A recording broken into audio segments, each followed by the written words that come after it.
Good morning. This meeting is being conducted pursuant to New York State Open Meetings Law, Public Offices Law, Sections 100 et sec. For purposes of this meeting, I shall designate Jeffrey Tremblay as recording secretary.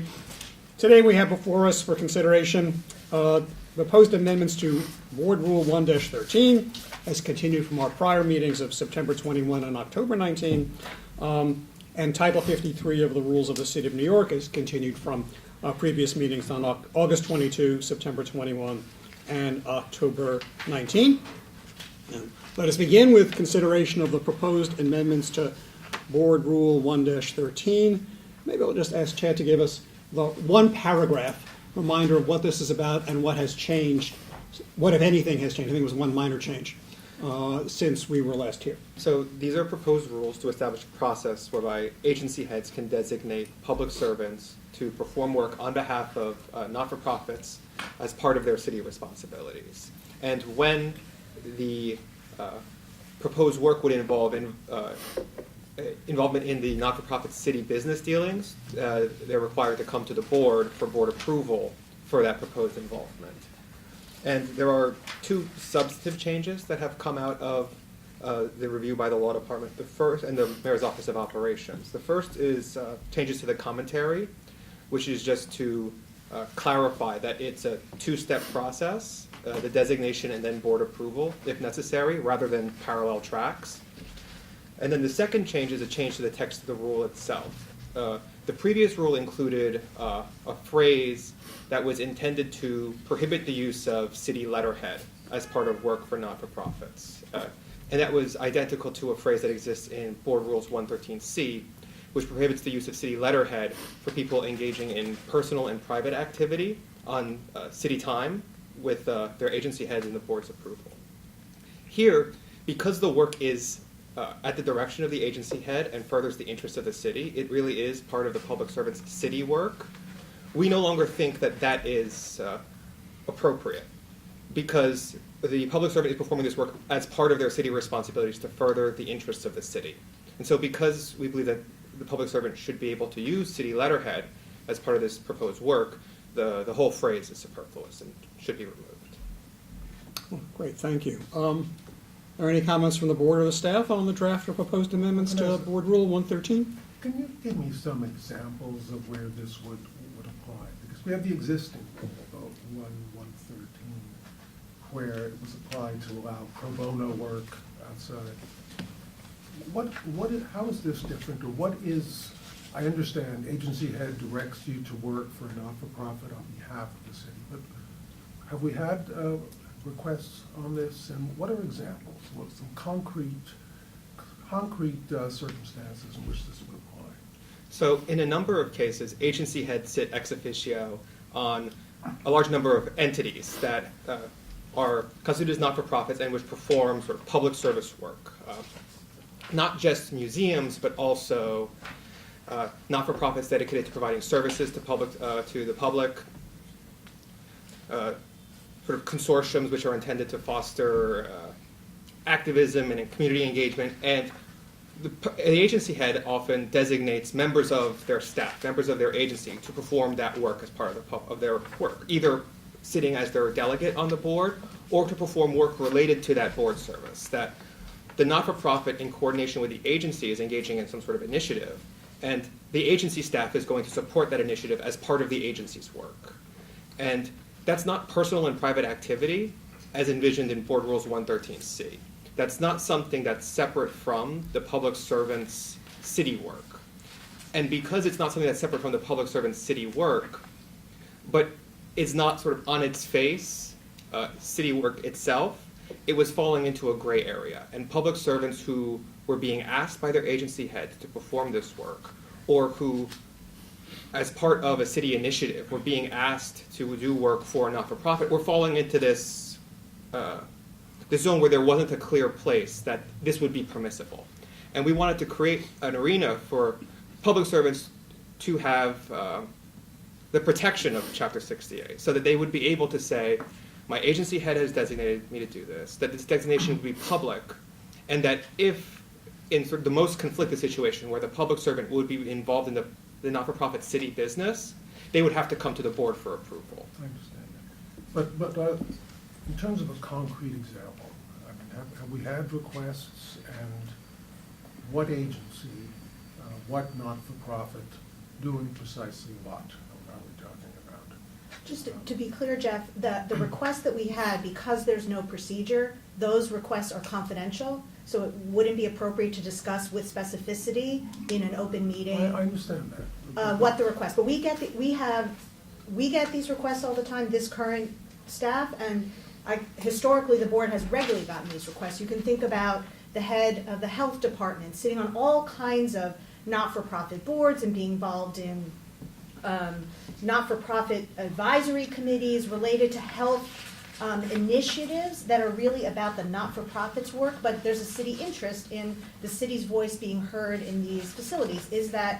How does that health commissioner have their staff work on that matter also? It's not a city thing, it's for the not-for-profit, but so that we've gotten these requests regularly, and it's in the absence of having a structure to address these requests that staff drafted this rule.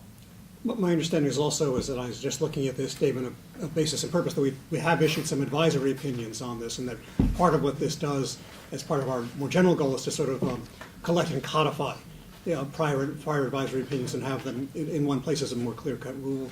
My impression is, at least once I can remember, the public servant was sitting on like a professional association where the work related to that of the city. Am I remembering this correctly? Or some of our public servants are, because they're very prominent in certain fields, and it's seen as related to their city work. You're right. That's right. The rule is intended to try to, in large part, create transparency Right, to this, right. And to make it very clear Right. which when you see a public servant serving on, for example, the board of a not-for-profit organization, are they there in their personal capacity, or are they there in their city capacity? And this rule is trying to make that very clear. And when someone is doing that as part of their city job, then it makes sense that they can use city resources for doing it. Their email, their telephone, and their computer, and And that explains copier the and letterhead, which normally we don't allow, but because it's so closely tied to the city work, we don't have a problem with it. Well, there's in the other rule that Jeff was talking about, which was, Right. you're absolutely right, essentially targeted for pro bono legal work, but also for other sort of charitable activities. That rule is intended to allow public servants, with the approval of their agency head and the board, to use a little bit of city time and resources to engage in that kind of personal and private activity that nevertheless is good for the city to allow its employees to do that kind of work, but it's not being done as part of their city duties. So the rule there excludes the use of letterhead, because you're not there representing the city, you're there in your personal and private capacity. This is the rule that will allow people to engage in those sort of not-for-profit board activities as part of their city job. So it only makes sense that they can use city letterhead. They're there representing the city, doing city work. But using the city letterhead when you're speaking on behalf of the city, I don't see sitting on a not-for-profit and communicating on behalf of the not-for-profit using city letterhead. I think there has to be demarcation. The demarcation is when, in this rule, as distinguished from the other rule is about personal and private activities. So bar committees, it's the most canonical example. It's the one we see the most frequently, where a public servant is also on a committee of their local bar association, where there are ancillary benefits to the city, but the benefit is not primarily to the city for public servants to participate in these bar activities, but rather the city gets the professional development of the employee, the activity reflects well on the city, but it's not for the benefit of the city. Here, under Proposal 113E, the activity is to benefit the city. The activity, it cannot be for the primary benefit of the not-for-profit. The public servant is there representing the city, and we think that the restriction on letterhead, it's more appropriate in the context where this is personal and private, rather than where it really is at the designation of their agency head, is the only time they're permitted to do this work. So we would consider this to be either ex officio or, shall I say, quasi ex officio, maybe that's more accurate, but still very closely connected to their official duties. Right, I mean, we're trying to we're trying to remove the quasi part of that as much as possible to make it clear, because that clarity is how you know how Chapter 68 applies to the person in this role. Yeah, and we've certainly gotten requests, not just for board service, but for all kinds of activities by public servants on behalf of not-for-profits. Further questions, comments? Jeff, go ahead, One please. more comment. And I commented on it last time. It's a little unclear, and when you're talking about the DAs and the elected officials acting as agency head, you read this language here. I know what it says literally, but you could get the impression that the district attorney or the elected officials could themselves authorize doing business, somebody to do business with the city. And I just wanted to suggest, and I just throw this out, this is the very penultimate line of this, at least on this draft, where it says that the public servant who is an elected official, including the district attorney. Jeff, let me stop you here 1 second. Yeah. Which exhibit and which At page? the very end, Exhibit 3, well, I'm page reading off Exhibit 3. Exhibit 3, okay. I was looking at Page Exhibit 8, 4, okay. Yeah. So Exhibit 3, I'm sorry, I didn't mean to interrupt, but just It if you could appears just. twice, yeah. Oh, I see, you're on the back page of Exhibit 3. Yeah, Gotcha. yeah. And which line are you at? Sorry. So, the last three lines, where a public Okay. servant who is an elected official, including a DA, may provide the designation pursuant to paragraph 1 and the approval pursuant to paragraph 2 for himself or herself. I would add, and the agency head approval pursuant to paragraph 2 for himself or herself.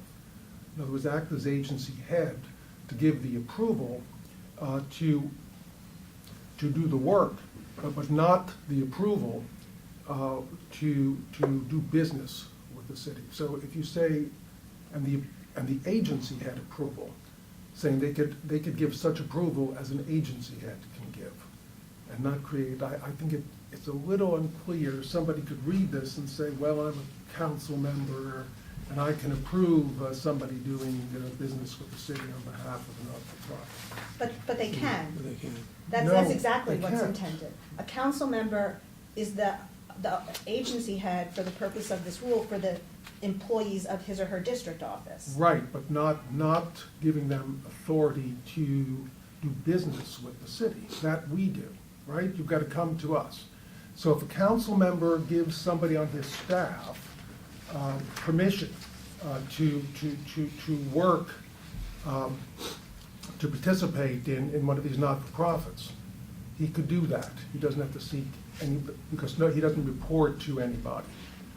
But if he wants that individual to be able to do business with the city, then he has to come here. He's not the agency head that could approve that.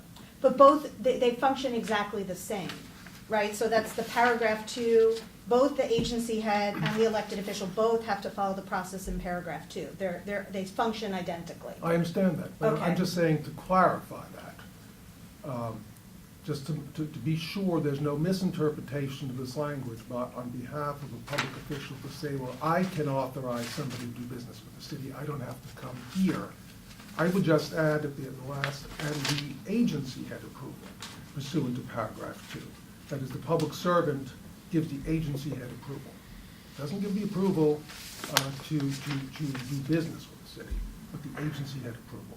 I know the intent is the same, I just wanted to underscore that.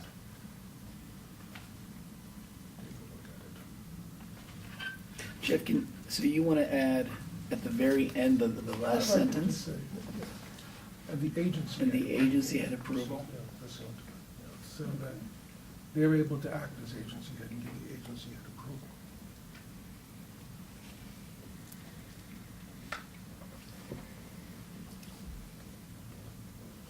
Would we have to resubmit this to the law department? And No, but I'm you wondering whether we understand can do what that. I'm getting at. It is- I wonder if we can do this via the statement of purpose and do it as explanatory, because the rule actually says what Jeff says already. But if it's a matter of It's clarification, not I'm a wondering, substantive change. I'm wondering whether we can put it in the explanation.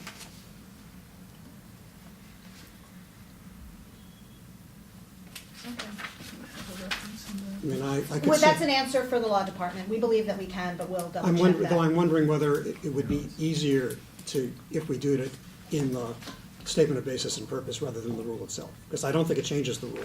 Jeff says it's for clarification. I think the Right. clarification could be better put in the statement of basis and purpose. And that might make it easier to move this without having to go yet another round of reviews.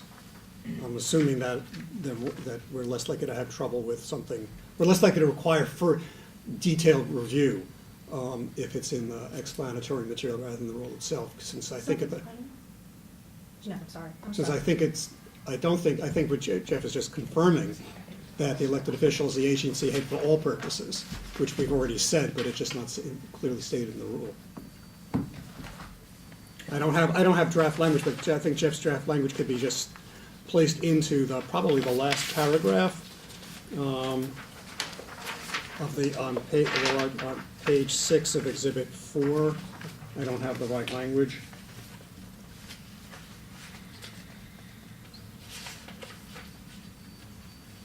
Maybe just for purposes of E2, elected officials function as agency heads.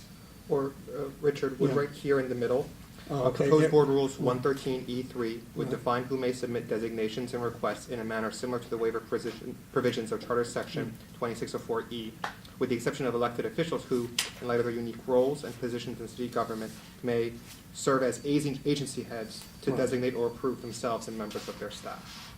Yes. You know, the question is what they're approving, and that's what I'm more concerned about in the language. May approve, executive themselves for the waivers provided, authorized under, or not waivers, it's for the approval. Well, it's approve the direct contacts as authorized under 13E2, whatever it is that E2 authorizes. Would it just, adding may, That's all, I think it's clear, but Jeff wants to make it, wants to clear what's being approved. I just want to make it clear that the elected official cannot approve himself or somebody in the agency Right. doing business with the city. And when you read this, designation pursuant to paragraph 1 and the Right. approval pursuant to Right. paragraph 2, makes it sound, to some reading it, that the agency has the authority to give the authorization to do business with the city, when in fact, it's not the case, and that's not. So we need a new sentence, I think, after where Chad was reading, that says, for purposes of, I don't know if it's E2, I think, an elected official may, serves as an agency head for purposes of seeking the board's approval of direct contact. Would that take care of it? Because if the agency head is required to seek board approval, if the agency head approves subordinates, and then seeks approval for him or herself, right? And now for purposes of, elected officials will serve as agency heads for purposes of seeking approval for members of their staff sent for themselves, right? If I may suggest just one minor change. Throughout the rule, we refer to approval to refer to the agency head's written submission to the board. And so I would be hesitant to So what use word the do we use word for the board approval. So what word do we use for the board? E2 uses board determines, and so I would use determination by the board. Fine. So the agency, he would act as agency head to seek board determination. Pursuant to section E2. And I would put that in the statement of basis and purpose.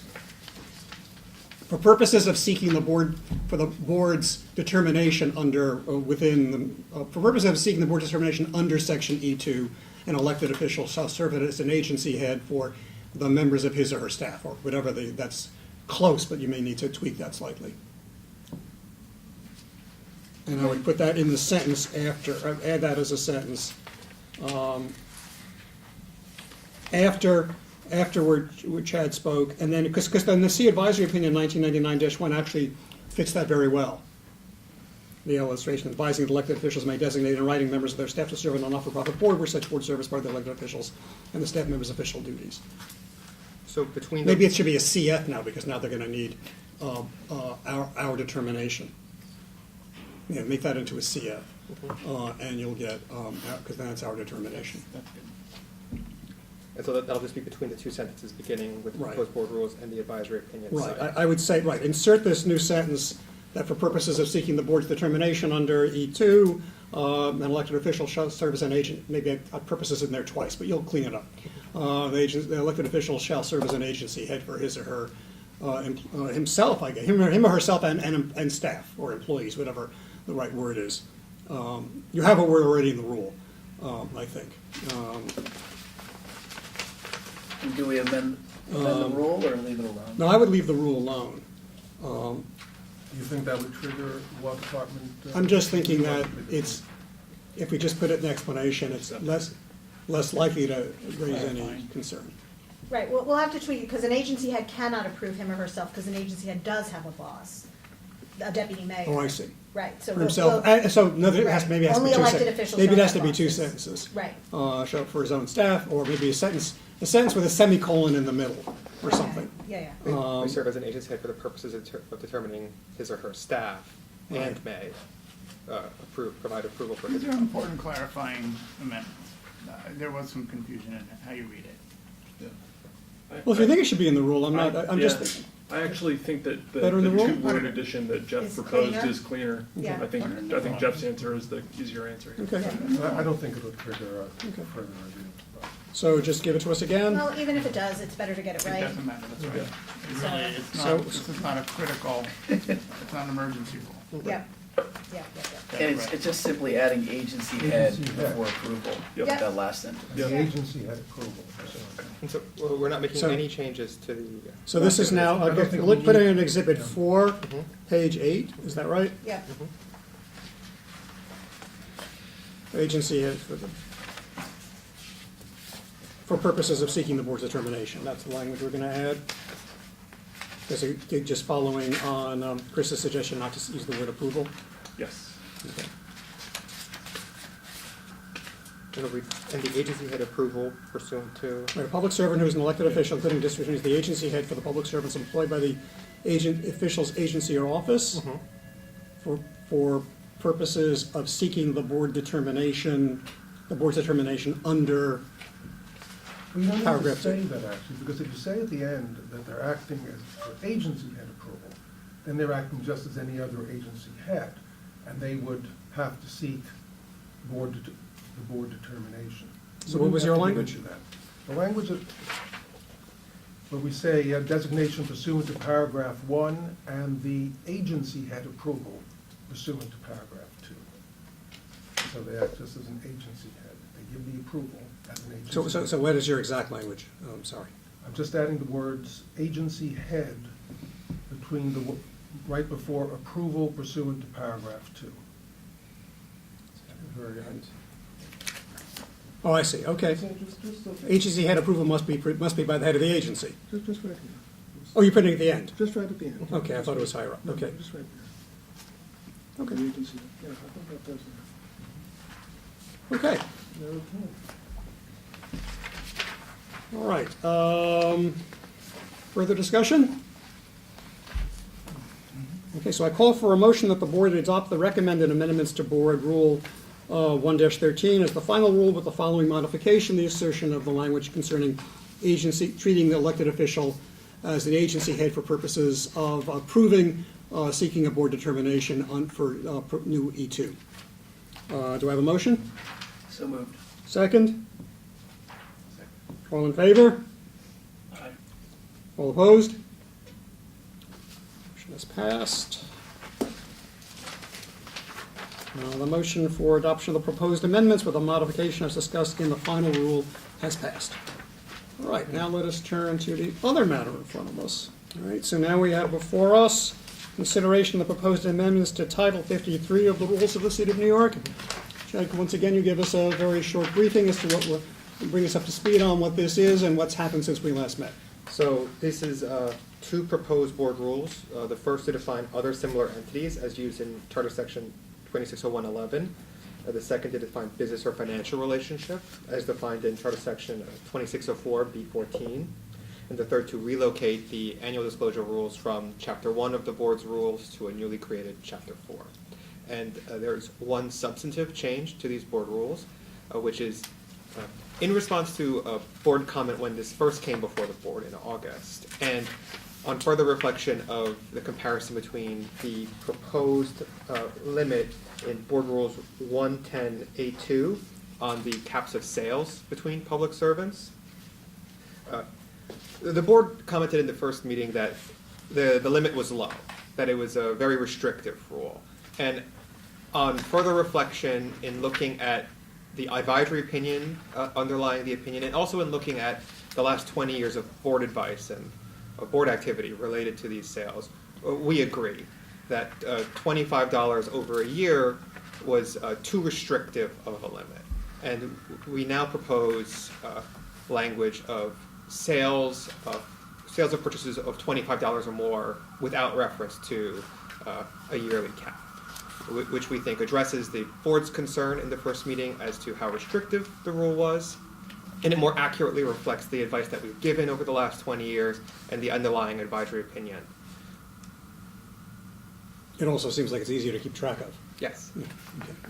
And that's the only substantive change. That's the only substantive Okay. change. The other changes are non-substantive and relate to translating it from proposed rules to the notice of adoption.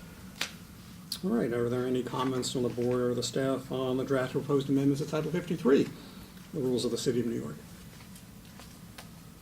All right, hearing no discussion, I call for a motion that the board adopt the recommended amendments to Title 53 of the rules of the City of New York as the final rule. So moved. Second. All those in favor? Aye. Any opposed? None? All right, the motion for adoption of the proposed amendments as presented as the final rule has passed. There being no further business for consideration pursuant to the open meetings law, this meeting is hereby adjourned.